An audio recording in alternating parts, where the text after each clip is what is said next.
이번에는 23장 수익인식 사례에 대해서 보도록 할 텐데요. 자, 먼저 23.1 재화의 판매에 대한 게 있습니다. 자, 먼저 우리 재화의 판매 중에 장기 할부 판매. 자, 이거 언제 수익으로 인식하나요? 재화의 인도 시점에 공정 가치만큼 수익을 인식을 합니다. 그리고 명목 가치와 현재 가치가 중요한 경우에는 현재 가치로 할인을 해요. 그러니까 예를 들어 내가 판매를 하는데 1년 후에 100만 원, 2년 후에 100만 원, 뭐 3년 후에 100만 원을 이렇게 이제 받기로 했다고 예를 들어 볼게요. 그러면 1년 후에 100만 원 현재 가치, 2년 후에 100만 원 현재 가치, 3년 후에 100만 원의 현재 가치 있겠죠. 이걸 이제 합계만큼 판매하는 시점에 매출로 인식하면 됩니다. 그리고 장기 할부가 아니라 그냥 할부 판매인 경우 있죠. 자, 그냥 할부 판매인 경우에는 인도 시점의 매출로 인식을 하시면 됩니다. 그리고 위탁 매출, 우리 회사 물건 좀 대신 팔아주세요 맡기는 거를 위탁 매출이라고 하죠. 수탁자가 판매한 시점에 수익으로 인식을 하고 상품권을 발행했을 때는 선수금 같은 걸로 처리합니다. 그럼 이제 언제 매출로 인식하냐? 상품권을 회수한 시점에 매출로 인식을 해요. 예시 한번 보도록 하겠습니다. 먼저 당사의 상품을 구입할 수 있는 상품권, 액면 금액이 1,000만 원인 상품권을 현금 900만 원을 받고 발행했다고 해보겠습니다. 그러면요.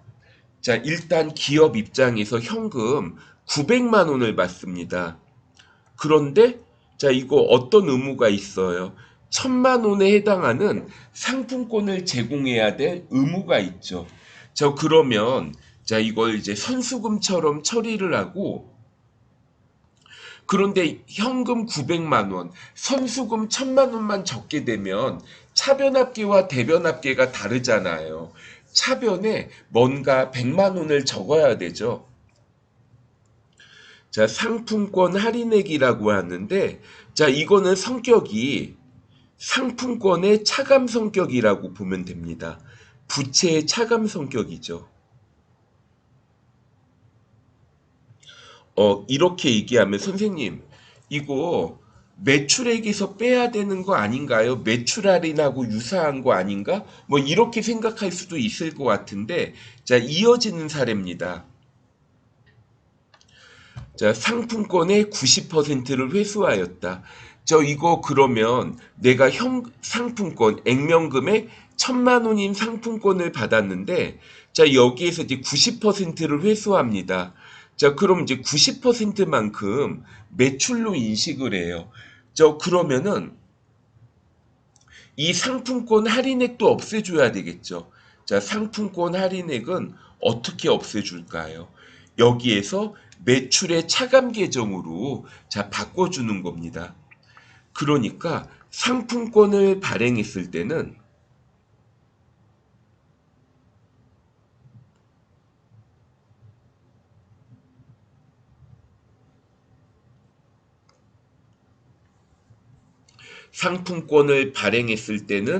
부채의 차감 성격으로 회계 처리를 해주시고, 나중에 여기에 대해서 이제 매출이 일어나죠.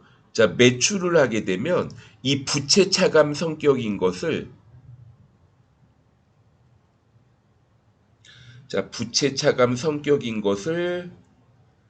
매출액에서 차감하는 걸로, 매출액의 차감 성격으로 변경을 해줍니다. 기업이요, 상품권을 발행하는 이유, 뭐 여러 가지가 있겠지만, 일단 크게 두 가지가 있을 것 같아요. 처음에 자, 여기서도 예시를 보면 내가 상대방한테 상품을 인도하기 전에 대가를 이렇게 미리 받잖아요. 자, 만약에 은행에서 자금을 차입한다면 이거 좀 차입하는 과정에서 좀 번거로운 것도 있고 또 이자를 지급을 해야 되죠. 그리고 상황에 따라 뭐 담보를 제공해야 될 수도 있습니다. 그런데 상품권을 발행하면 그렇게 하지 않아도 되죠. 어떻게 보면 자, 내가 무이자로 자금을 차입해 오는 효과가 있습니다. 그리고 여기에서 유효기간이 3년 이렇게 얘기했는데 유효기간이 경과했어요. 그래서 만약에 상품권에 대해서 그러면 이제 대가를 지급할 의무가 없다. 그러면 이렇게 이제 상품권 기간 경과이익 같은 이런 부수적인 이익도 생기겠네요. 그래서 이거는 그냥 제가 뭐 적어 본 거고 일단은 자, 여러분들이 일반 기업 회계 기준에서는 영업의 수익이라고 배웠죠. 뭐 국제회계 기준에서는 영업의 수익이라고 하지 않고 금융 수익과 그 다음에 기타 수익으로 나누니까 뭐 기타 수익 성격으로 볼 수 있겠어요. 상품권 기간, 뭐 경과 이익 같은 거를 인식할 수도 있겠습니다. 그 다음에 반품 조건부 판매가 있어요. 자, 상황 1. 자, 반품을 예상할 수 있는 경우가 있고, 상황이 반품을 예상할 수 없는 경우가 있는데, 반품을 예상할 수 없는 경우, 6개월 후에 매출이 나오네. 자, 그러니까, 반품을 예상할 수 없으면 어떻게 돼요?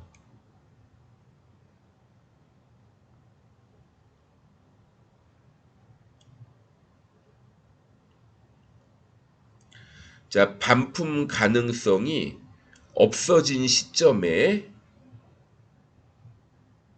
매출로 인식을 합니다.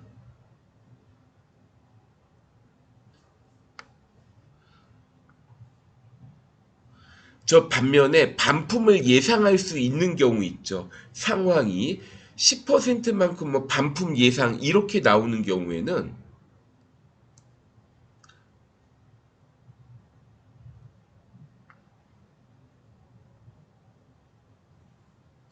자, 반품을 예상할 수 있는 경우에는 자, 이거 처음에 자, 이렇게 내가 판매한 시점에 매출로 인식을 합니다.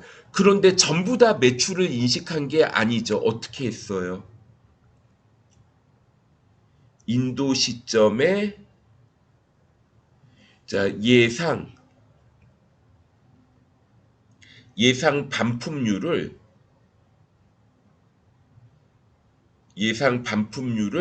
제외한 금액만큼 매출로 인식하네요.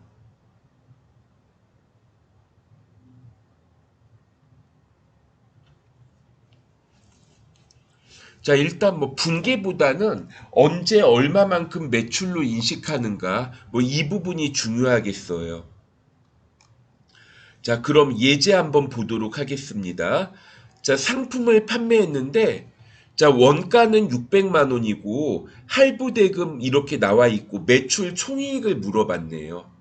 자, 매출액에서 매출 원가를 빼면 매출 총이익이죠. 자, 매출액은 자, 매년 말 300만 원씩 자, 현가계수 2.40183을 곱해 봅니다.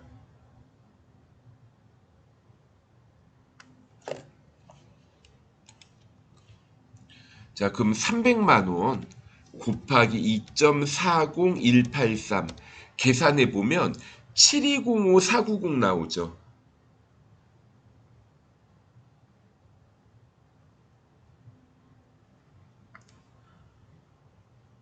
자, 매출 원가는 문제에서 600만 원 써져 있네요.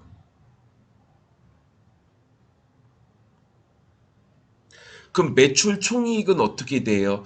7205490에서 600만 원을 빼면 1205490, 2번이 답이 되겠습니다.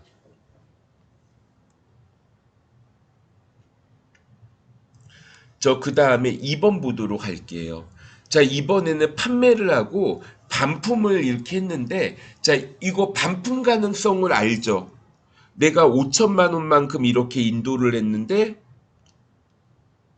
1,000만 원 정도 반품이 될 것 같아요. 그럼 매출액은, 자, 5천만 원에서 1,000만 원을 차감한 4천만 원만큼을 매출로 인식을 합니다. 그 다음에 세 번째 한번 볼게요.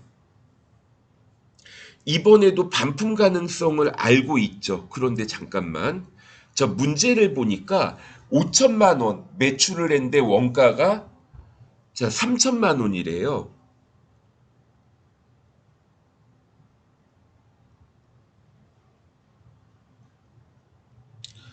그러면 원가가 차지하는 비율이 대략 60%네요.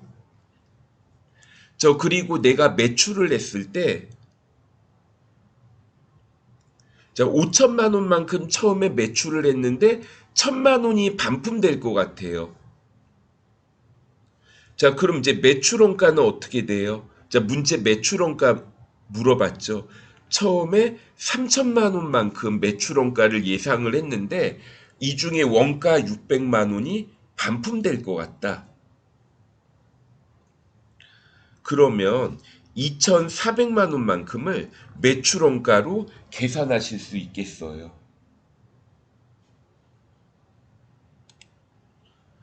일단 여기까지 살펴봤고 다음에는 23.2 용역의 제공을 보겠습니다.